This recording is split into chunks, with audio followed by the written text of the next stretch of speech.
help balance and strengthen your 8 body systems, giving you the power to live healthy. Effective ang Intra, kaya naisip ko, bakit di ko gawing negosyo? Yung dating tricycle driver, hindi lang Intra user, business owner pa.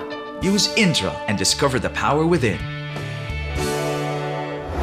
Sa pagpapatuloy ng ating mga balita, sa pagdaan ng bagyong Feria nitong nakarang Miyerkules sa lalawigan, 10 bayan dito sa probinsya ang naitalang napinsala kung saan ang bayan ng Pinamalayan ang lubos na tinamaan at nasalanta. Dahil sa lakas ng buhos ng ulan at ng pagtaas ng tubig, isang storm surge ang naganap na sumira sa mahigit sa 400 kabahayan sa nasabing bayan, higit sa Barangay Wawa.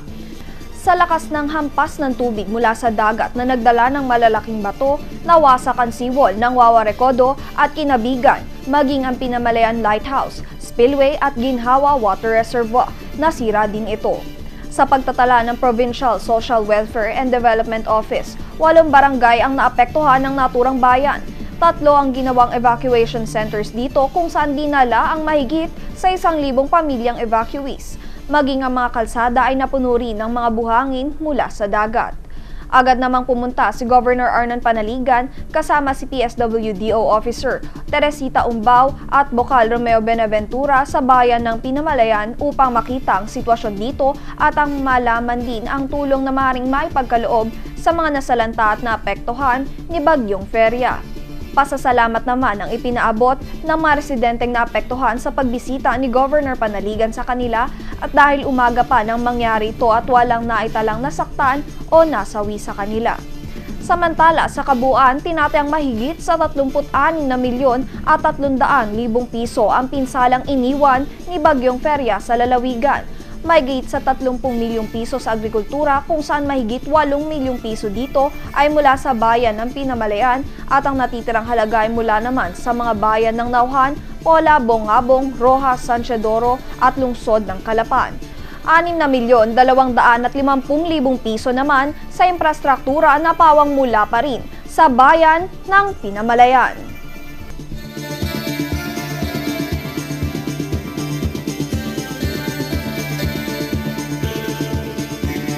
Samantala, ngayong wala ng bagyo at sumikat na ang araw, kasalukuyang lubog pa rin sa tubig ang mga kalsada sa bahagi ng Uba Street sa Barangay Lalud, bunsod ng patuloy na pagtaas ng tubig sa ilog ng Calapan. Sa huling pagbisita ng Newsline team ngayong araw sa nasabing lugar, bagamat bahagyang bumaba na ang tubig, hindi pa rin ito sapat upang madaanan ng ilang mga motorista.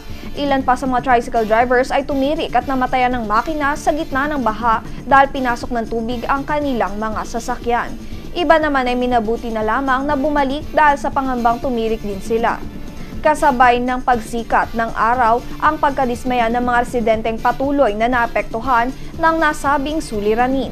Bukod sa pangambang posibleng humina ang kanilang kabahayan, ang pagkasira rin ng kanilang kalsada ang isa pa sa kanilang pinoproblema. Patuloy naman ang hinaing ng mga residente dito na naway maaksyonan na ang matagal-tagal ng suliranin bago pa man lumala ang sitwasyon, kung saan ang pagpapatas lamang ng kalsada ang nakikita nilang solusyon para dito. Samantala, sinubukan naman naming makapanayam si Provincial Engineer Elmer Dilay, subalit ito ay kasalukuyang nasa malayong lugar.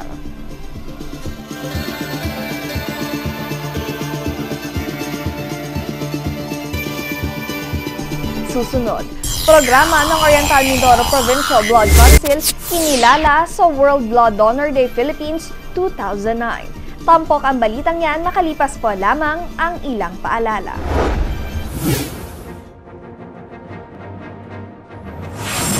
Hello mga suki! Ako si Super VPR, your friendly superhero. Halika na at sasamahan kita sa lugar kung saan mas sarap at masayang mag-shopping ng appliances at furniture. Sa VPR Marketing lang, ang DTI accredited consumer-friendly store dito sa Oriental Mindoro. Extra super special kayo sa VPR Marketing. Kaya, doble-doble din ang surprises na handog ni Super VPR sa inyo. Mas mababang presyo, mas mabilis na serbisyo, at credit card payment. Talagang extra super strength ang VPR Marketing sa pagbibigay ng convenience sa inyo. Yan ang BPR Marketing para sa inyo! BPR Marketing with branches at Calapan, Puerto Galera, Victoria, Pinamalayan, Bungabong, Rojas. See ya! More and more people are discovering the power of Intra. Unique ang Intra kasi may 23 food supplements in one bottle. With improved resistance, hindi ako madali magkasakit. Intra is a powerful blend of 23 botanical extracts that help balance and strengthen your 8 body systems, giving you the power to live healthy. Effective ang Intra, kaya naisip ko, bakit di ko gawing negosyo? Yung dating tricycle driver, hindi lang Intra user, business owner pa. Use Intra and discover the power within.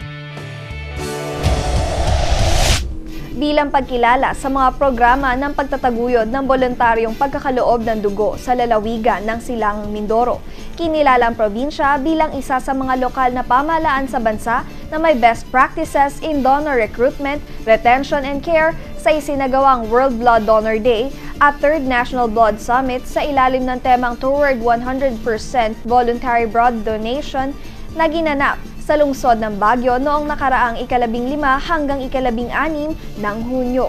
Sa nabanggit na aktibidad, ibinahagi ni Vice Gobernador Maria Estela Felipa Aceron na kasalukuyang chairperson ng Oriental Mindoro Provincial Blood Council ang aktibong kampanya ng nasabing samahan sa lalawigan simula nang itatag ito ng buwan ng Setyembre ng taong 2007. Binigyang diin din ni Vice Governor Aceron ang pagsasagawa ng serye ng mobile blood donation sa iba't ibang panig ng probinsya. Ang pagbubuo ng iba't ibang local blood council sa mga bayan ng Silangang Mindoro na kinabibilangan ng Nauhan, Pola, Puerto Galera, Victoria, San Teodoro, Mansalay, Gloria at lungsod ng Calapan. Maliban dito, inilahad din ang mga estratehiya upang higit pang palaganapin ang kampanya sa voluntary blood donation sa lalawigan katulad ng pagpapalabas ng commercials, pamamahagi ng blood donor cards at wrists ID.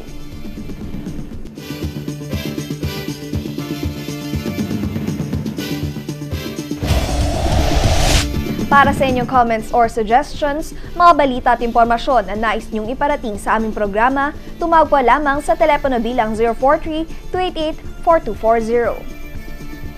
At yan po ang naging kalipunan ng ating mga balita ngayong araw na ito. Ito po ang TVNet Newsline, katotohanan at serbisyo hatid sa mga Mindoreño. Ako po si Joanne Caterina Perez. Magandang gabi.